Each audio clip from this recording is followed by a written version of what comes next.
안녕하세요. 윤선생입니다. 오늘은 창세기 6장에서 9장까지 내용을 보면서 대홍수 심판의 순서와 시간표를 만들어 보겠습니다. 먼저 창세기 6장을 생각해 보겠습니다. 6장은 죄악으로 부패한 이 땅을 하나님께서 물로 심판하실 것을 결정하셨지만 120년 뒤에 하실 것을 말씀하셨습니다. 그리고 노아에게 은혜를 주시고 방주를 만들도록 하셨습니다. 그리고 노아에게 세 아들을 주시고 함께 방주에 탈 수 있는 가족을 만들어 주셨습니다.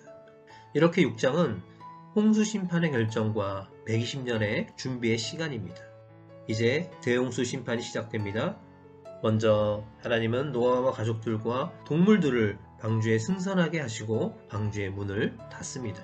이때가 바로 홍수 7일 전이기 때문에 노아 600세 되던 해 2월 10일이 됩니다. 이제 대홍수가 시작됩니다. 그날은 7장 11절에서 노아 600세 되던 해 2월 17일이라고 말씀해 주고 있습니다. 그리고 기품의 샘물이 터지고 하늘의 창이 열리며 40일 동안 비가 내렸습니다. 그 시간 방주는 물에 떠올랐고 그리고 물 위를 떠다녔습니다. 그때 땅에 숨쉬는 모든 생물은 죽게 되었습니다. 이제 오직 노아와 그와 함께 방주에 있던 자들만 남아서 물 위를 떠다닙니다. 이렇게 홍수 시작일부터 150일이 지납니다. 여기까지 7장의 말씀입니다. 그리고 150일이 되던 날 방주는 아라랏산에 멈추게 됩니다.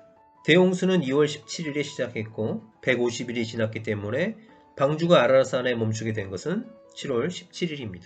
그리고 물이 점점 줄면서 드디어 산봉우리가 보였습니다. 8장 5절에 그날은 10월 1일이라고 말씀해 줍니다.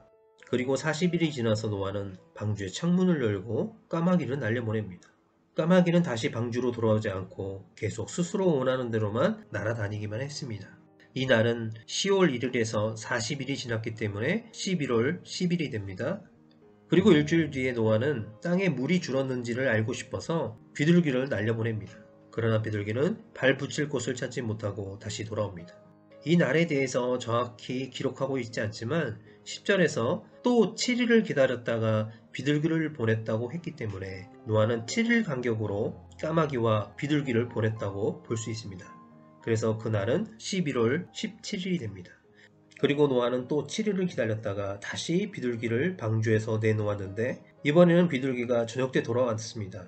그 입에 감람나무 새 잎사귀를 물고 왔습니다. 노아는 이것을 보고 땅에 물이 얼마나 줄었는지를 알게 되었습니다. 그리고 노아는 다시 7일을 기다렸다가 비둘기를 내놓았습니다. 그런데 이번에는 돌아오지 않았습니다. 이제 비둘기가 살 수 있는 환경은 되었다는 것입니다. 그리고 한 달 후 노아 나이 601세 1월 1일 노아가 방주의 뚜껑을 열고 땅 위에 물이 거친 것을 보게 됩니다. 그러나 아직 땅은 완전히 마르지 않았습니다. 그리고 2월 27일 땅이 완전히 말랐습니다.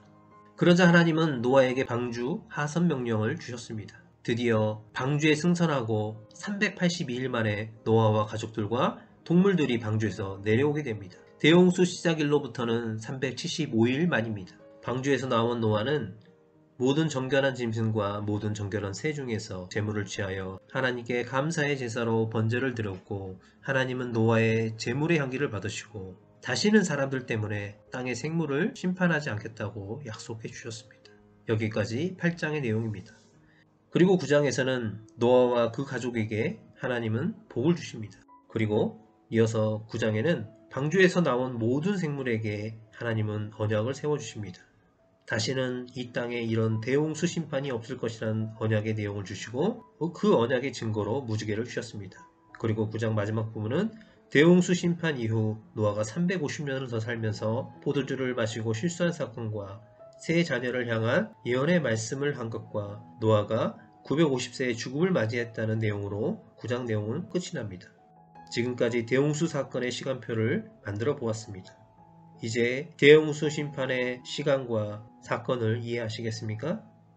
시간표를 보면서 조금 더 간단하게 설명하고 마치겠습니다. 6장 내용은 대홍수 시간표 맨 위쪽 한 줄에 있습니다. 120년이라는 시간이 흐르고 또 몇 가지 사건이 있음을 알 수 있습니다. 그리고 7장은 파란색 점선으로 구분되어 있는 부분입니다. 방주 탑승 완료 날부터 홍수일로부터 150일이 지난 7월 17일까지 내용입니다. 그리고 8장은 방주가 아라랏산에 머물고 땅이 마를 때까지 기다리는 시간입니다. 그리고 노아가 601세 되던 해 2월 27일 방주에서 나오게 됩니다. 방주에서 나온 노아는 정결한 제물로 하나님께 감사의 번제를 드리고 그 번제를 받으신 하나님은 다시는 사람 때문에 땅을 심판하지 않겠다고 약속해 주셨습니다. 여기까지 8장의 내용입니다. 그리고 9장은 방주에서 나온 노아와 모든 생물에게 하나님은 복을 주시고 언약을 세워주는 내용입니다. 다시는 홍수로 심판하지 않으시겠다는 약속과 그 증거로 무지개를 주셨습니다. 그리고 홍수 이후 350년을 더 살고 950세에 죽은 노아의 이야기를 간략하게 적었습니다. 여기까지 9장의 내용입니다. 지금까지 대홍수 심판의 시간표를 만들어 보았습니다. 하나님의 심판과 구원의 의미를 바르게 알 수 있기를 소망합니다. 그리고 하나님의 자비와 은혜를 기억하시고 하나님의 자녀로서 하나님의 뜻을 알고 순종하며 하나님의 뜻을 이루는 그런 기쁨의 사람이 될 수 있기를 축복합니다.